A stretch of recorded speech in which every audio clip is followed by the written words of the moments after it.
最近欢迎收看《关键时刻》，我是鲍杰。在我们的印象里面，日月潭是台湾风光明媚、风光秀丽的地方。在这个地方，每年都有一个泳渡日月潭盛大规模的活动，甚至也是在台湾最重要的观光景点。但是没有想到，最近因为缺水，整个日月潭的湖面往下降，才发现一个恐怖的事情。这个地方的垃圾不但多得非常可怕，你几乎跟恒河不相上下。更令人觉得惊骇的是，为了日月潭的观光，旁边盖了很多非常高级的观光大饭店。可是你知道吗？这些仰赖日月潭为生，因为日月潭才造成他们高品质、高规格、高价钱的5星级旅馆，竟然将他们的废水、大小便的粪水直接排到了日月潭下面，也就是造成了日月潭水质现在非常的浑浊，连我们知道非常迷三铁的明星贾永婕都说，他在泳渡日月潭之后，竟然连拉了3天的肚子，竟然全身的长疹子。难道日月潭这样的污浊状况去，有一天它会变成了台湾的恒河吗？好，我们今天请到了6位来宾，对大家非常熟悉的资深媒体人马西平跳，大家好，大家好。好，第2位是资深媒体人黄崇夏，大家好。好，第3位是网络问的家朱雪恒，各位大家好。好，第4位是互助联盟的代表刘新维，大家好。好，第5位是我们要特别介绍日月潭邵主任，也就是这一次揭发整个日月潭问题的马盖丹。马盖丹你好。宝杰好，大家好。好，第6位是我们特别介绍，待会儿我们要介绍湄公河。湄公河是一个非常特殊、生态非常复杂的地方，这个地方有非常多的物种，所以我们特别请到了台湾昆虫馆的怪兽老师江一燕怪兽老师，你好。宝杰好，大家好。好，我们看到就是日月潭，它真的有可能变成了台湾的恒河吗？我们来看这报道。刚游上岸，气喘吁吁。这位身材修长的女选手正是艺人贾永婕。热爱户外活动的她，多次报名铁人3项比赛，但近日网络盛传日月潭成了巨型化粪池，让当年曾参加泳渡的她，在脸书上转载相关新闻，对于自己的经历印象深刻。第2天就是皮肤的反应，其实就是脸上皮肤就过敏的非常的严重，就拉肚子拉了3天，超惨的。一直觉得自己是健康宝宝，2年前参加南投铁人3项，没想到游完全程3.3公里后，皮肤大片红肿，看了医生才好。就连一起参加的朋友都有类似症状。我有听说也有其他的人有拉肚子的反应，那基本上水里的能见度很差，那其实能见度差的话，就代表水质并不是很好。南投每年都会举办万人泳渡，但台湾护树团体联盟以日月潭边神秘管子里面是大便小便为标题爆料，在脸书上抛出多张照片，指当地饭店把粪管、厨余、生活用水直接排到日月潭底。网友看到贾永婕的转载 po 文，在底下留言说自己也是在泳渡后全身大过敏，正因为有太多人都有类似症状，也让潭水干不干净的问题在网络上引发讨论。日月潭是台湾重要观光景点，如果真如文章所说，当地饭店业者没将粪水和厨余做好善后措施，所以排入日月潭不仅没公德心，还大丢国家门面。东森新闻刘哲君、陈宏仪在台北报道。好，谢谢。巴菲特曾经讲过一句话：当海水一退潮了以后，谁没穿裤子，马上就知道。没有想到日月潭湖水一下降了以后，这些旅馆这么没良心，居然把它的废水排到这里面，甚至我们知道这里的观光客变多了，这里的垃圾量也超乎我们的想象。日月潭永远只有一个字，美哦，清晨美，黄昏美，阳光美，下雨更美。是，但是现在美字变了，变成另外一个字，毒。日月潭变成毒龙潭，毒龙潭会太夸张。毒龙潭为什么？因为现在一干旱之后，是水位降了，丑陋的脏面全部露出来了。哦，刚才提到贾永婕，对，贾永婕是一个健康宝宝，是超级健康宝宝，他非常爱游泳的，他游泳很厉害。结果他去日月潭游完泳之后，第一个拉3天肚子，第二个全身起小红痘痘点，过敏。好，医生说了，他为什么会拉3天肚子？为什么拉3天肚子？大肠杆菌，大肠杆菌太高了。所以贾永婕说他是的，他游了3.3公里，喝了几口水，大肠杆菌吃了太多，大肠杆菌到肚子里面去了。不要以为大肠杆菌只是像他一样拉肚子哦。是。香港最新的研究怎么样？大肠杆菌是有抗药性的。然后呢？现在有大肠杆菌致命的。大肠杆菌会要命。对，有人因为大肠杆菌致命。好，有一个数据讲，记不记得日月潭每年都有万人游湖活动？对，永渡日月潭，你知道去年多少人？27000多人。27000。结果马上一测它的水质怎么样？每1000毫升平常是390个这个大肠杆菌的群落，然后变成290。2900，390变成2900，哇，增加了8倍，不得了哎，8倍的大肠杆菌瞬间飙高。而且我们看到这些，你看到没有？这么多的脏东西，这么多烂泥，全部都进到了水里面去了。好，日月潭为什么会变成毒潭？只有一句话，什么话？人为的污染。哦，好，人为污染，来，我们看到了现在，对，日月潭的蛙跑出来了，对，它不是只有蛙跑出来了，垃圾也跑出来了。我跟你讲哈，这些垃圾你看到，你会相信这是日月潭吗？啊，这是日月潭吗？这是日月潭的垃圾。我跟你讲哈，你看看，这是一天从日月潭水面上弄起来的垃圾啊。他现在有2个专人，一天至少捞3公吨，是最多时候捞6公吨。我跟你讲，这里面有什么东西？有什么？有废电瓶，有风扇，所有都有。当然，最多是泡面，泡面最多，因为这些垃圾全部弄进去，让水大肠杆菌增加，变毒了。再加上一些人为的这个排泄物进去之后，变成一个大型的化粪池。宝姐，恒河被认为世界上最脏的河，对，因为它大小便都在里面。我们之前介绍过的，它的生老病死、吃喝拉撒都在这个河里面进行。一天捞起106具铜丝，就它多脏了。一天捞106具铜丝。好，来你看看恒河脏不脏？脏，但是有没有这个脏？啊，这个比恒河还脏。宝宝们看这个画面，就是上面是恒河，对，下面是我们日月潭的旁边，没错。你会觉得你分得出来哪里是恒河，哪里是日月潭吗？你会觉得我们的日月潭比恒河还要来得更干净吗？好，我们的垃圾已经比恒河还多了，是不稀奇。好，我要看大家看触目惊心的照片。还有什么触目惊心的照片？各位看，宝杰，你相信这个是日月潭吗？这什么东西啊？这是污泥，污泥这么黑，这么黑的污泥，整个是这么黑的污泥，你相信吗？照起来我看了都触目惊心。这是哪里的污泥？为什么这么脏？这么恶心？这个要不是大旱，水位下降，你不会相信日月潭居然是污泥成这个样子。好，这是污泥，对不对？所以我们刚刚看到了这样的一个垃圾的比较，恒河跟这个垃圾比较，你已经让你触目惊心了。对。结果下面这个更可怕的是，居然还有这么黑、这么污浊的污泥，比恒河还没见过这个东西。这是我们最美的日月潭。好，再给大家看，除了污泥之外，大家一定要看这一张。这是什么？这是日月潭的污水。污水，你看看这水，哇，都是油哎。这是污泥，大家看，我不知道看得清楚看不清楚。哦，这个水全部是油，对，油光的在上面，已经不是那个清澈的水了。天哪，这是什么？这是垃圾过氧化之后出来的这个水。我跟你讲哈，不要说贾永杰，我相信任何在里面一泡，你刘宝杰一定满身给我起红痱子，是，马上也拉肚子。对，好，马格丹，你是少竹人，你说你这次回到去，你感受非常深刻。日月潭真的跟我们像所介绍那样吗？如果你去拿日月潭跟恒河比，我们居然比恒河还脏，还有这么可怕的污泥，还有那个水面有这么多的油污哦。就是我这一次回到日月潭的时候，因为日月潭就是我们少族人的冰箱，我们市居就在这边，所以日月潭是你的冰箱，里面有鱼啊，有蚌壳啊，它资源非常多。我们以前老人家教我们，就是要在日月潭里面取这一些可以吃的东西。好，这一次水退下来了，我们回到小时候的概念，就是说水退下来会有大型的蚌壳，就是很多蚌壳，或是田螺啦、苦螺那一些。你看像这么大的蚌壳。不过呢，这一次我回到我原本要去取蚌壳的地方的时候，我吓了一跳，就是说我没办法赤脚下去了，因为有玻璃碎片啊、废弃物啊、垃圾啊、酒瓶啊，什么都有。然后我发现最恐怖的就是说，居然会有拿那个电瓶。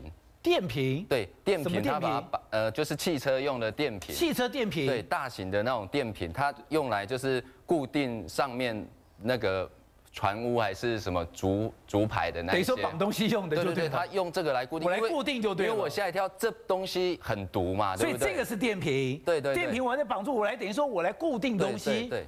因为这个东西我知道这个很毒，然后我觉得很痛心呐，就是说为了要找这个田蚌，然后我也找到田棒了，可是田棒他过的生活跟我们少族人一样，都很辛苦啦。所以我们刚刚看到那个田棒是在一片的污泥当中的。对对对，然后我就开着船去看呐，对不对？你看到这个是油污，好，田棒这个是还没有像刚才那淤泥那一种程度，可是当你要把田棒拿起来的时候，它这一层是污泥，这个是油污。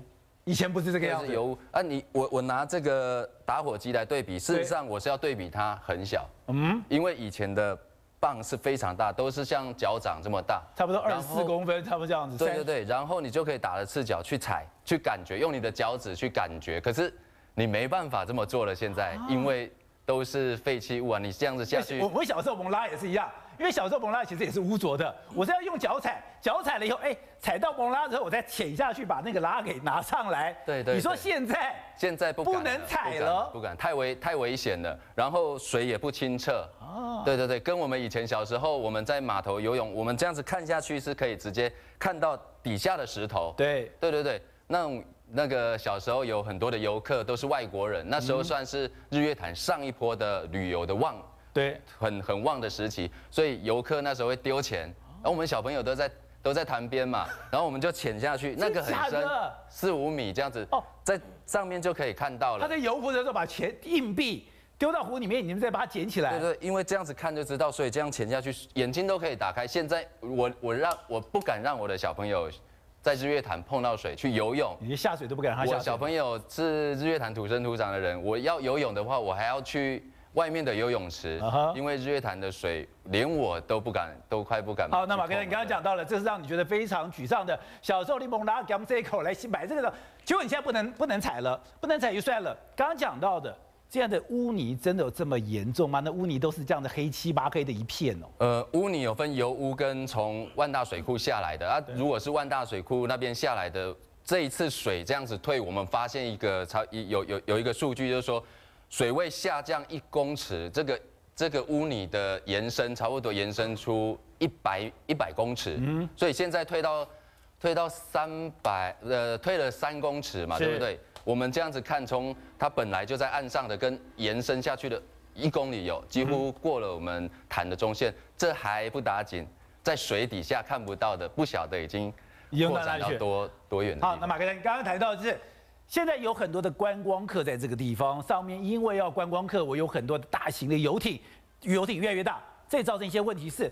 周边有很多的树，没想到这个游艇会造成很多的浪，浪会打到岸上，岸上面的树居然就活不了了。对对对，以前日月潭没有浪嘛，没有什么机具去行走，可是水位也很低，所以树都长得很茂盛。可是现在水位高了，然后游客多了，日月潭观光客非常的多，这些船行驶的速度也已经被管控了，可是它已经造成伤害，就是说这些浪的冲击，经年累月的这样子冲，树受不了了。它的根已经都跑出来了，它旁边这样冲这些树，这个树就全部都跑出来了。对对对，它跑出来继续冲，倒了，死了，被淹死了，没有办法了。这些都是要巩固我们日月潭岸很重要的这一些树。日月潭的水质、日月潭的风光都跟这个树有关，就这些树就一个一个倒的。对，我们看得很心痛。好，新伟，这也是你们护树联盟来去做的调查。刚刚讲到的，当海水一退潮，谁没穿裤子谁都知道。是，当湖水一下降以后，你们就发现，哇，这都是观光大饭店呢。是，观光大饭店居然跑出一些莫名其妙的管子，而这些莫名其妙的管子直通到了湖底去，是吗？对，其实，在2007年的时候，涵碧楼就已经被里面的离职员工所举发了。他们就说，他们用变更设计的方式，用排放粪便跟尿尿用水去稀释，再把它排进去。就那个时候就被揭发了。可是你这么大的饭店，你没有污水设备吗？你没有化粪池吗？你怎么会把水排这进来呢？其实这个意思就是环保团体一直在关切的问题。你们企业还有很多的财团赚了钱之后，但是他却把环境的成本留给所有人去承担。是，他不处理就算了，但是又不承认。被抓到之后又不承认。你这些观光饭店为什么这么值钱？你的观光饭店为什么这么高档？对，你观光饭店为什么全世界的人都要来住这里？是你在日月潭的旁边呢。对，日月潭是你的衣食父母有日月潭，你的饭店才有这个价值是，可是这些在周边的观光饭店竟然这么糟蹋日月潭。是，那也许为什么我们要直接讲这些高级的观光饭店？原因是因为涵碧楼它是日月潭里面的指标性的饭店哦，那我们当然是拍它到底是有什么样的指向性，因为当它怎么做的时候，其他饭店就会跟着做嘛。那当它没有接收到任何的惩处，或是甚至惩处很轻的时候，那其他饭店也会跟着一起效仿嘛。就像最近的，在2年前的日月光在后金溪排放废水，它是一年营收2200亿的公司，对，但是最后却只被轻判罚300万，这完全是没有比例原则可言。那尤其是涵碧楼在2007年、08年被开罚，那最多也是罚6万块。那可以想象一下，一间饭店，一个晚上1万块到2万块的价格，它到底经营了多少年，赚了多少钱，我是不知道，但是它却只罚了6万块。我们来看一下。本来水是淹过这个地方的，如果当我淹过这个地方的时候，你底下有什么管线，我根本就不知道。但这次为什么知道？是因为干旱、湖水下降，然后呢才看到这些东西图穷匕见、原形毕露。但是你说这跟整个大环境上游的滥垦也是有关系的。其实如果没有这一次的水位缺水的状况，我们可能看不到。这些饭店在排放污水的问题，但是也是我们可以凸显出另外一个问题是，它为什么会缺水？那我们可以想想，日月潭的上游其实就是一个叫五界坝，五界坝已经极度的淤积，那五界坝的上游又是我们过去非常非常漂亮、风光明媚的就是叫做万大水库，对，在20年前是非常美丽的，可是可以看到现在画面是变成有70%淤积的万大水库，那为什么会淤积？原因就是又回收到在2年前我们有谈到的，清境跟庐山，因为过度山林过度，万大水库已经死掉了，对，几乎已经死亡了。对，那这边没有水，很自然的，那个日月潭就不会有水了嘛。是好，那创下刚刚讲到的日月潭，你会觉得说，哦，你现在这样的淤积，你这样的肮脏，就是这个湖面的问题，可能影响到观光，影响到周边老百姓的饮用水。但是如果我们看国外的例子的话，它其实有可能造成这附近非常恐怖的生命财产安全。而日月潭的淤泥呢，它其实不只是一个肮脏的问题，也不是个环境的问题，它很可能就会是生命财产的问题。其实日月潭呢，它盖起来的时候，它不只是漂亮而已，它在100年来一直被视为是水利工程多功能的一个典范。日月潭呢，它可以蓄洪。它可以发电，它可以供应民生用水、灌溉用水。而最重要的是说，当年日本人的时候呢，他最早在水社投射做了一个土坝，现在后面再开了一个水泥，然后后面呢，他用了大概几十公尺到300公尺的落差，直接把那个水力呢直接冲下来，下面有大关啊、巨关这些巨工这些电厂，这个电厂到现在为止还是东南亚水力发电第1大的电厂哦，所以它电力是非常强的。当年孙运璇只是修好大关电厂。那个时候，我们全台湾70%的电力就已经够了，所以你不要小看它的水量和它的水力，它是很大的一个水量。你说当时日本人把台湾的电力全部都毁掉了，当时这个孙运璇带着台北工专的学生恢复全台湾的电，第一个就是这个明潭水坝修好之后，台湾70%当时的70%的电就已经够了。然后接下来这些水呢，再流下来给大家民生用的、灌溉用的。你现在弄得这么脏。不是大家只喝的问题，而是你这么高的一个水位的落差，如果你坝垮了，你一冲下来的话，那非常危险的。那你说这样子是真的吗？会危险吗？国际上就有一个跟日月潭同样功能、同样设计的一个功能，就是在马来西亚的叫做金马伦这个水库。金马伦水库，也就是它有一个湖，它有一个水坝，它也有一个发电设施，它的状况跟我们的日月潭非常类似。是的，它是怎么这样的情况呢？在2013年的10月的时候呢？突然在金马伦的上面呢开始下雨了，雨量气象说很正常，并不大。7、8点的时候下雨，那大家就继续过生活啊，因为雨量不大嘛，很正常嘛。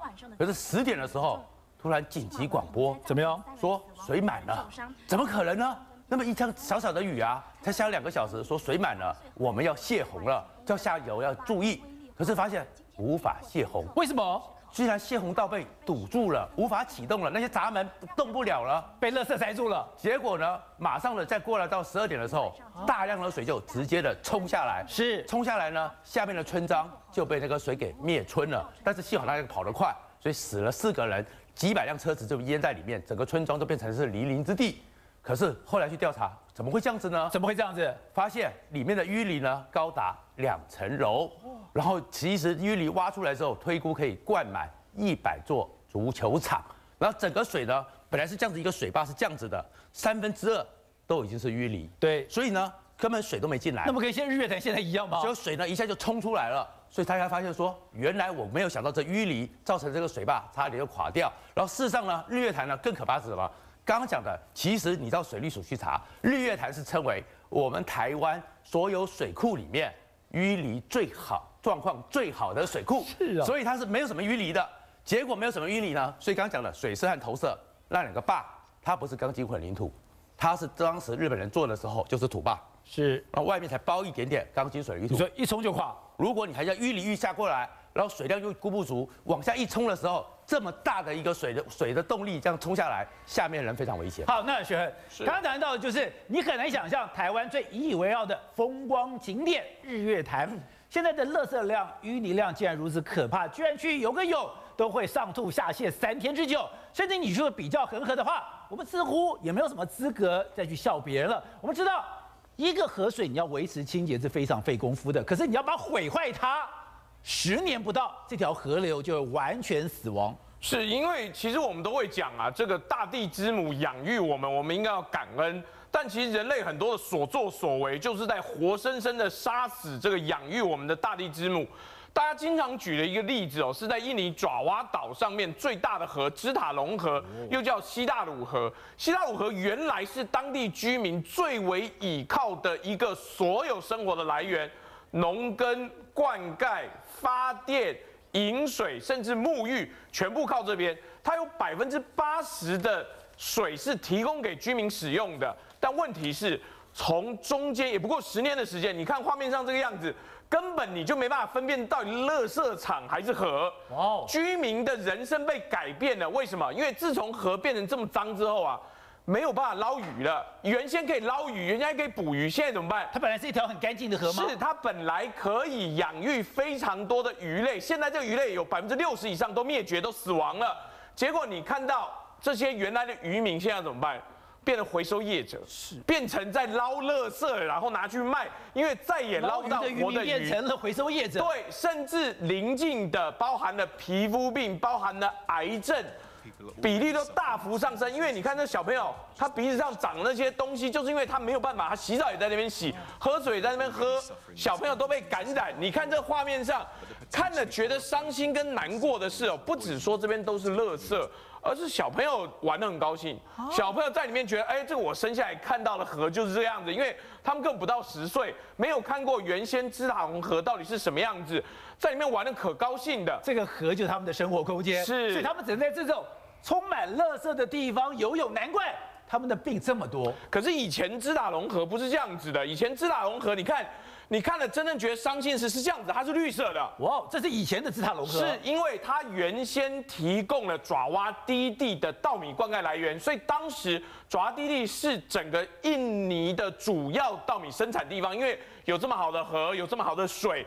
可是自从它中游开始来了一些纺织厂之后，这些纺织厂就开始乱排这些染料的废水，然后里面这个河就开始变得红红绿绿黑黑。你看。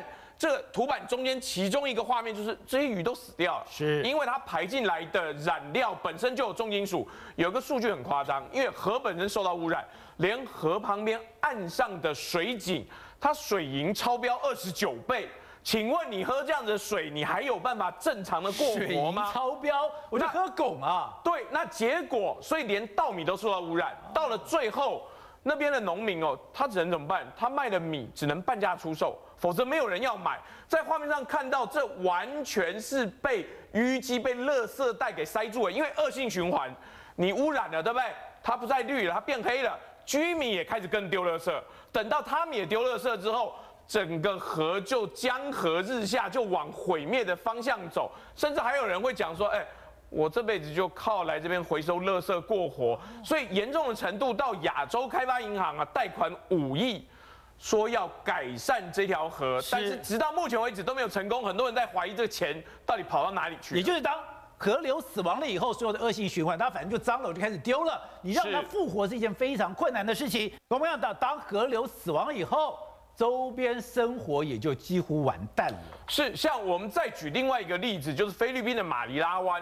马尼拉湾原来是个良港，那问题是现在包含了大量的，你看到画面上这很难以想象，就是这是国际海洋日，大家去清垃圾，那垃圾多到什么程度？整个港湾的上面的河面、海面呢都被盖满了，所以义工要去清河，要怎么办？跳下去，把这个垃圾往岸边推，然后大家再来开这个，不管是挖土机或什么，把这垃圾运上来。你看这个样子，其实有一点点像是台风过后，台湾的河口会有很多漂流木塞在那边。可是问题是，当天没有台风。所以换句话说，整个河上下游的，包含了工厂、包含了居民，都把这边当习惯变成一个丢垃圾的地方。所以你看到画面上这个连冲上岸的垃圾都已经一堆一堆的，他只能拿了耙子不停的把它耙来一袋一袋装走，但还是装不完、清不干净的时候，马尼拉现在为了它原来漂亮美丽是一个良港的马尼拉湾，要怎么办？现在非常的伤透脑筋。好，我们现在就是这个是10年以前的芝塔龙河，这个芝塔龙河被称为是印尼的天堂之河。这个天堂之河充满鱼虾，灌溉了这个地方的农作物，也喂养了这些旁边的居民。可没有想到，10年以后，它就全部毁掉了。难道我们也希望我们的台湾的河流也步上它的后尘？今天你不去处理，未来河流死亡了，那人该怎么办呢？还有我们看到有些国家也会在非常短暂的时间里面，整个就败亡了。我们看到了叙利亚透过 NASA 的卫星的照片，我们来看画面。这卫星画面一拍，我们过去曾提到了，全世界大概只有北韩是一个黑暗大陆，连非洲都比北韩明亮。但没有想到，同学，现在如果从空拍、从卫星照片来看的话，整个叙利亚几乎也都死亡了。叙利亚呢，曾经是中东的强国。在中东强国呢，在2011年 ，NASA 开了空照片，晚上它是长这个样子的，这个地方灯火通明。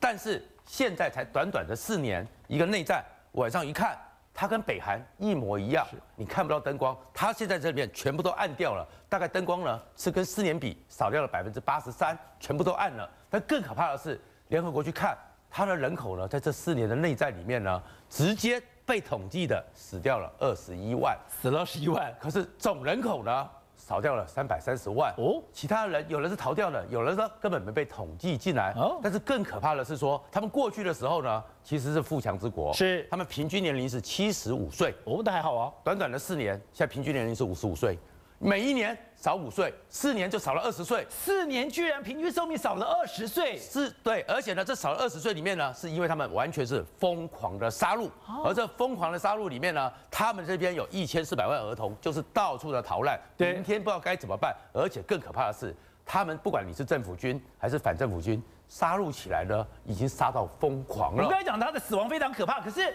活的人呢？活的人有比较好吗？我们来看这一张让人非常鼻酸的照片。这个是他小孩子，他在之前，你看没有？他这一张是他原来的照片，你看长得多么样的一个可爱，多么样的一个清秀。可是你看到受了战争的折磨，你有没有发现这个小女孩变成了一个小老太婆了？她还活着，她已经在叙利亚觉得她是幸运的了，因为呢有一个最恐怖的案件，你看这个呢是他们非常有名，联合国要去谴责，但到现在还查不出来到底是谁干的惨剧的。胡拉大屠杀，什么是胡拉大屠杀？这是2年前呢，突然有一天在胡拉这个城市里面呢，政府军和反政府军在那边搏火，搏火之后呢，后来在一个教堂里面发现了死掉了120几个人，哦，可是里面呢，在地上找到了，你看这白布包起来的32个儿童，而这些儿童最小的只有4岁，而且更可怕的是，地上你看到这些儿童呢，有些时候那些残骸呢，炸弹随便丢，所以他们的脑浆、下颌骨都散在这里面。而最恐怖的是说，一大堆儿童呢，在太阳穴这边直接被中枪。然后去问的时候，目击者也说，就冲进来的人呢，针对这些儿童，连小孩都杀，就在他们太阳穴10公分的地方。行似的，连小孩就这样子完完全全的枪决下去了，就这样子。但是这样子的小孩子眼睛瞪得大大的，他不知道为什么而死，4岁就被枪决了，就被行刑了。胡拉这个城市呢，过去你看高楼大厦，可是内战呢就是打来打去，打来打去。宝杰，这个是胡拉现在的街景，断壁残垣，整个街道里面像这边一整片的，全部都被清空了。